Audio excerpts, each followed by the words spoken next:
At the top of the hour, Netanyahu is supposed to have a press meeting, I believe, or sort of maybe just talking publicly about the upcoming ceasefire deal with Hezbollah. While we don't have official confirmation about it yet, technically, pretty much everything suggests that this deal will go through. I believe. I think basically the deal will, so the ceasefire will take effect or should take effect at 10 p.m. Local time, meaning Israeli and Lebanese time, which should be in I think 2 hours and a half. And as I said, Netanyahu is going to speak at the top of the hour, as well as France and US should also together announce this is happening, as well as Lebanon will announce this is happening. So. Will act as if this deal goes through, but we might be clowns maybe half an hour later if Netanyahu, shows up and he does like and argues for more action. But we'll talk today about why. No, I don't think so. I think this is pretty much as done of a deal as it can be. So we'll talk a little bit about what this means. We'll also talk about this on the reality show, as I've said. So we might focus more on what Netanyahu actually says during his speech. But today we'll just discuss some of the specifics, and on the reality show we'll discuss it a bit more. Joining me today is James Valliant. Welcome to the Daily Objective. James, it's been 14 months since Hezbollah has attacked Israel. Do we finally have peace? Well, let me suggest that negotiating with Hezbollah is not a good indicator at all for long-term peace. This is obviously, at best, a temporary stopgap, and morally speaking, you do not negotiate with Hezbollah. But given the devastation of Hezbollah's leadership here, given the change of situation in Gaza, I wonder, it's true that France and America, Macron and Biden have been working hard for this ceasefire deal.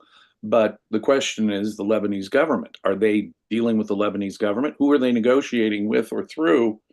Are they negotiating with Hezbollah even? What is Hezbollah? And the last time there was a war, the last time there was a negotiated settlement, Hezbollah simply never left southern Lebanon.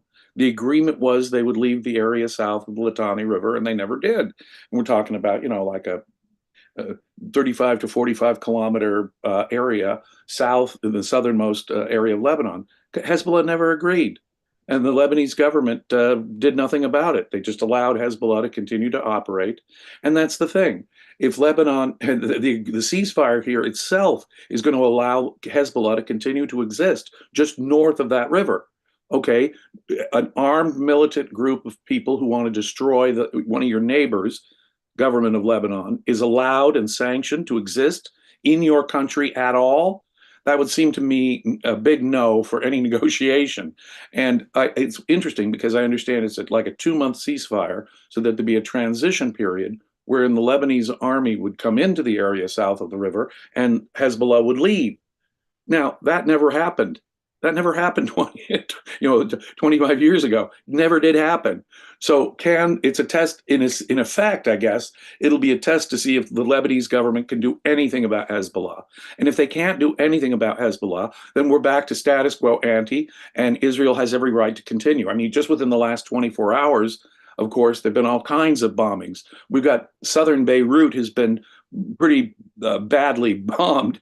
The area south of the Litani River has been pretty much, the Hezbollah infrastructure is pretty much taken out. But the fact is that this agreement, which you shouldn't have an agreement even through a third party with Hezbollah, which is out for your destruction, or much less an agreement that continues to let Hezbollah exist in Lebanon. But even this, just kicking Hezbollah out of the area of southern Lebanon that we're talking about here, so that the Israeli army could come back. See, Israel had already thrown in the towel, as we've said many times on this program, when they, in effect, gave up on the idea of utterly destroying Hezbollah. It was a question of just getting their residents back into northern Israel.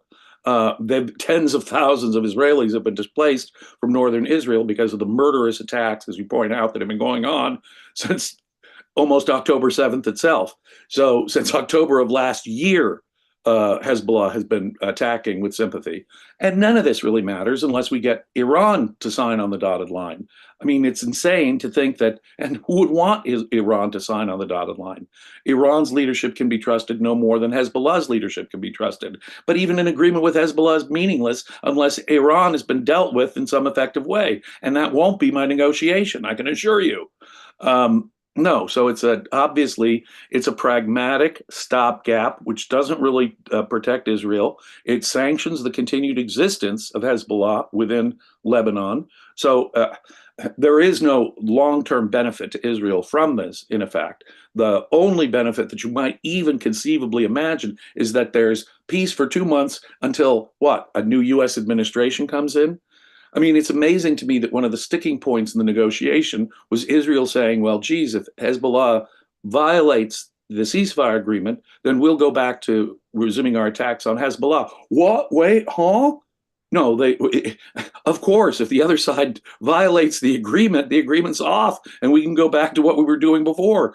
The fact that that's a sticking point says that they want Hezbollah to continue. They want another reenactment of Hezbollah promising to leave southern Lebanon, but then coming right back in and being in southern Lebanon. Obviously, that makes no sense. Obviously, you don't negotiate with terrorists and dictators. You have nothing really to gain. They're going to violate the agreement. For the last 40, since Hezbollah has come into existence, the Lebanese government has shown nothing but sanctioning of that overtly. And anytime they've been attempted, they've said, oh, well, we'll try and control them and contain them. It's failed. It hasn't worked. The Lebanese government has disastrously failed. So even when we get the Lebanese government to sign on the dotted line, how do we know it won't just be a sad rerun of what happened more than 20 years ago, where Hezbollah did not leave southern Lebanon, and Israelis were still getting fired upon with missiles. And in the wake of October 7th, lots and lots of missiles. Children have died. Buildings have been destroyed. Tens of thousands of Israelis have been displaced. And you're negotiating with these people? Okay, if we're negotiating with the Lebanese government, which has been sanctioning, and to the extent that they've ever said they were going to do anything about it, have been dramatically unable to do anything about Hezbollah, armed militants within their country who want the destruction of a neighbor. If you can't get a handle on that, Lebanon, then you are useless. You are useless as a negotiating partner. You're actually just part of the problem. So the most it could possibly be is a test, a short-term, near-term test of whether the Lebanese government can actually live up to any agreement that Biden and Macron works out with them. Well, to that, I would say something to remember is that big part of this deal, and I think it was pretty much something that both Lebanon and I believe, well, Hezbollah and also Lebanon sort of relied upon or insisted on, is that this would be based on the UN Security Council Resolution 1701, which is, again, something we have tried already. This deal, in many ways, is pretty much the same as it was. And when it comes to, there is one difference, sort of, you could say. Basically, there's a separate document just between Israel and the United States that if Hezbollah violates this deal and nothing is done about it, there is a separate document not tied to this ceasefire deal, basically saying that Israel sort of has a right to go back. But again, this is just a deal, from my understanding, between the United States and Israel, sort of as like a guarantee. Well, wait a minute here. If the other guy violates the agreement, we've still got to obey the agreement. Is that the implication that Lebanon and France or Hezbollah is going to have after this? Well, that shows you just how meaningless it is. They don't, in other words, it's all one-sided. We can violate and you can't. Well, I should say in the 60-day period, there is still the fact that if I believe if it's not followed through, Israel doesn't have to follow it through, but they are happening simultaneously. simultaneously. Okay, I would say that look, that's why you don't negotiate with terrorists. They're not trustworthy. They haven't changed their goals. They're just repositioning. Now, that's what makes the whole thing corrupt in the first place. Hezbollah will get the sanction of continued existence in Lebanon. Now consider how corrupt that is. Consider how what a concession that is, much less not even dealing with their masters in Tehran. But okay, so this whole idea is nonsense on the face of it. But look, just consider even that. Well, no, there's a side agreement between Israel and America that if Hezbollah violates the agreement, Israel gets to go back to defending itself.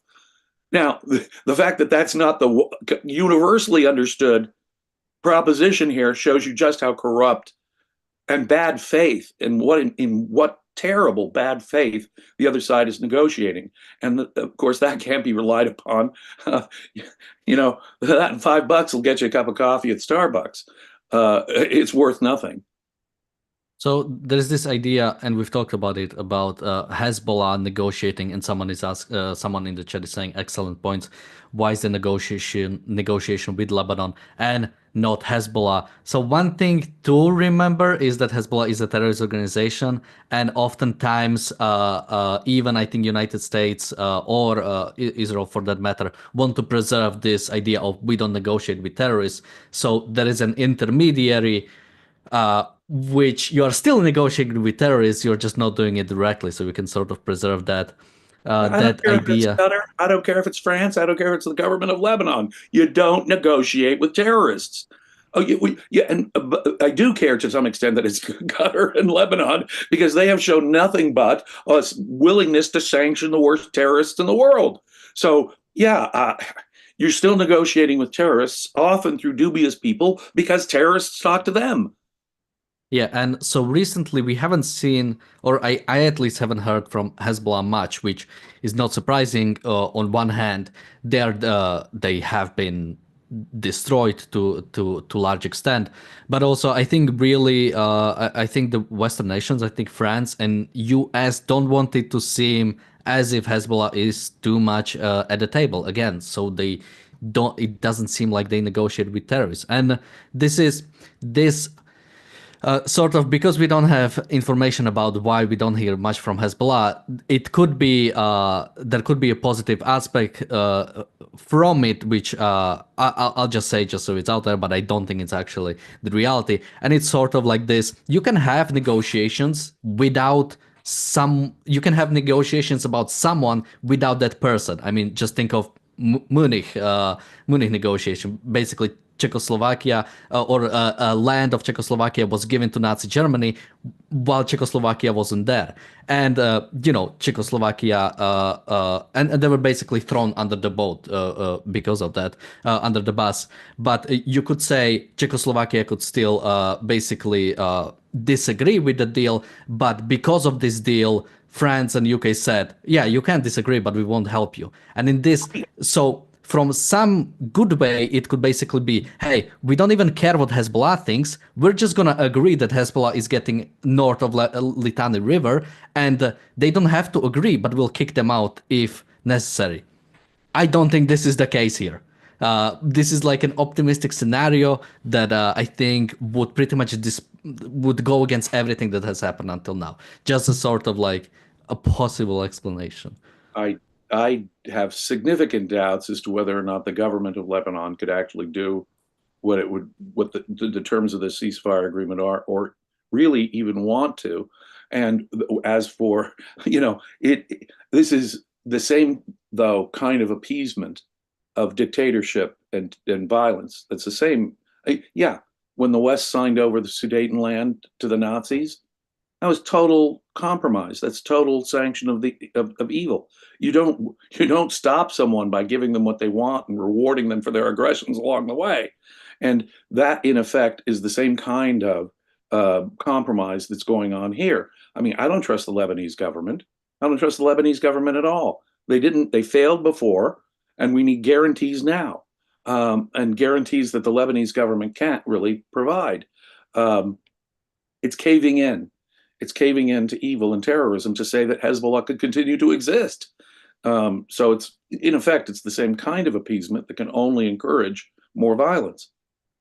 And so many people are talking about Trump and Biden in the chat and Israel. So I'll just point one out. Elijah is saying Israel is agreeing to this deal because Biden has threatened to slam the door on his way out, and Israel is playing nice until Trump comes in.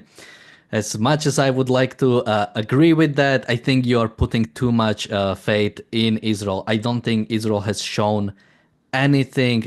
Basically, my main point is now I'm wondering well, first, just sort of this idea of waiting for Trump. So you have to remember, once the deal is accepted, and let's say it is abided by to the extent that Israel agrees in.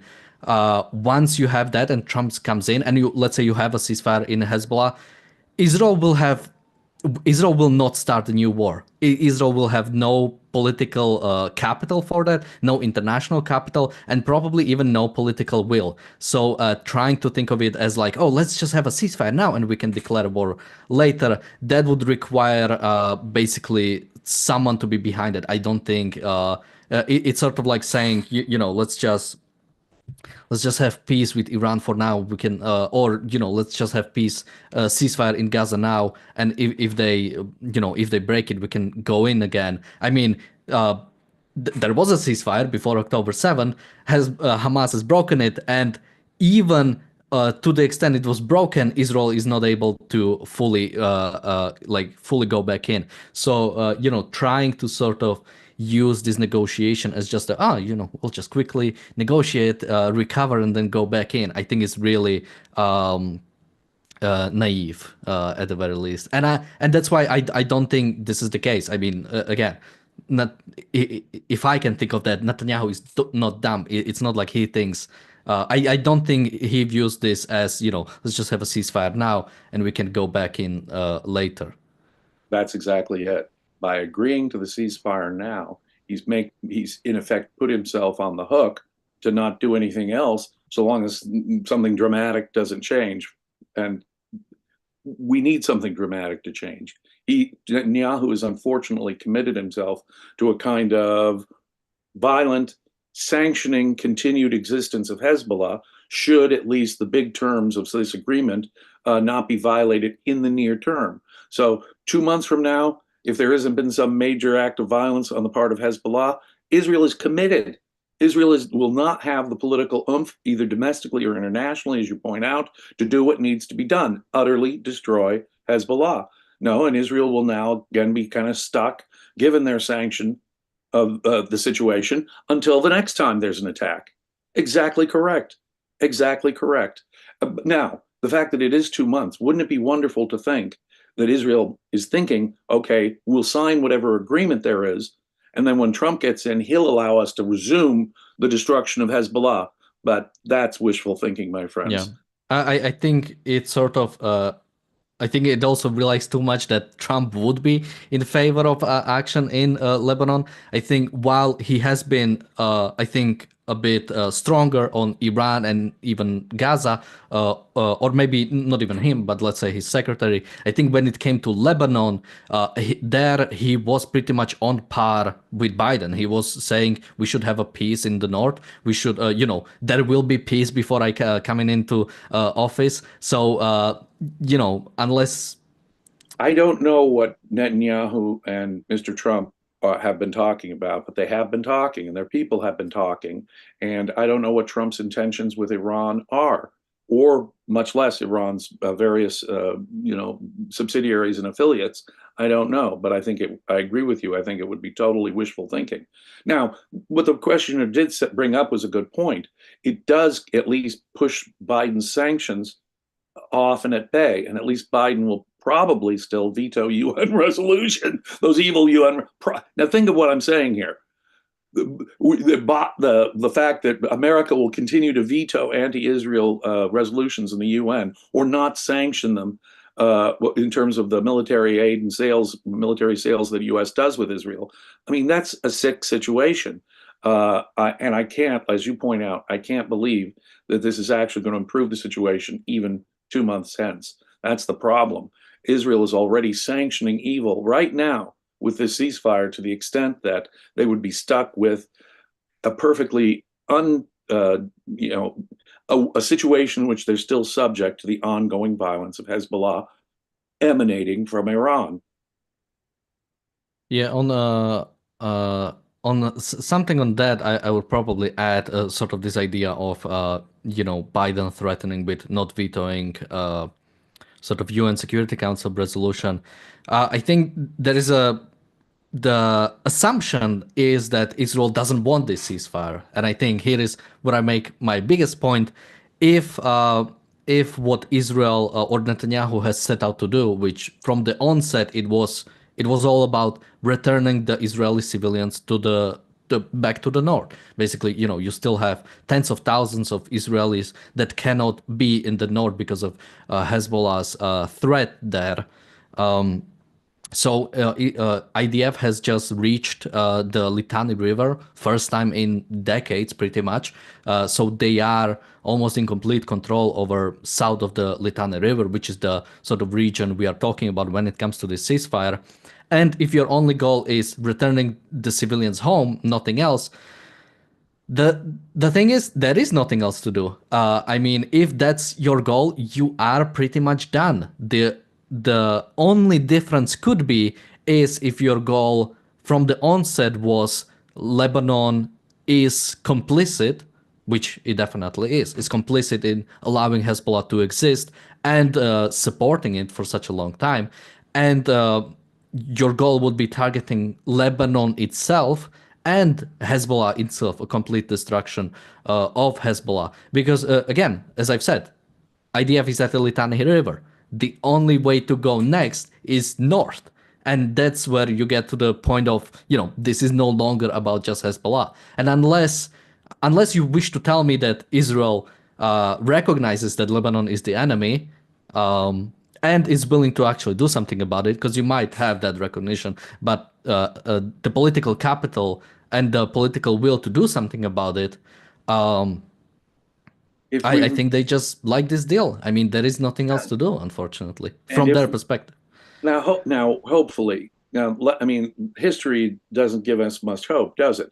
If we're just going to replay what happened 20 years ago, and Hezbollah is going to be allowed to just re-infiltrate southern Lebanon, and the Lebanese government can't do anything about it or doesn't want to really do anything about it, then maybe Israel can be in a position to say, no, the government of Lebanon is officially our enemy because they are sanctioning, failing to live up to the agreement. They are permitting this militant group that wants our destruction to operate within their country. And that makes the government of Lebanon their enemy. Now, if it's not clear at this point the degree to which Lebanon has sanctioned Hezbollah, then I'm not sure it will be clear even if Hezbollah reinfiltrates, say, the area in 3 months from now. Will it?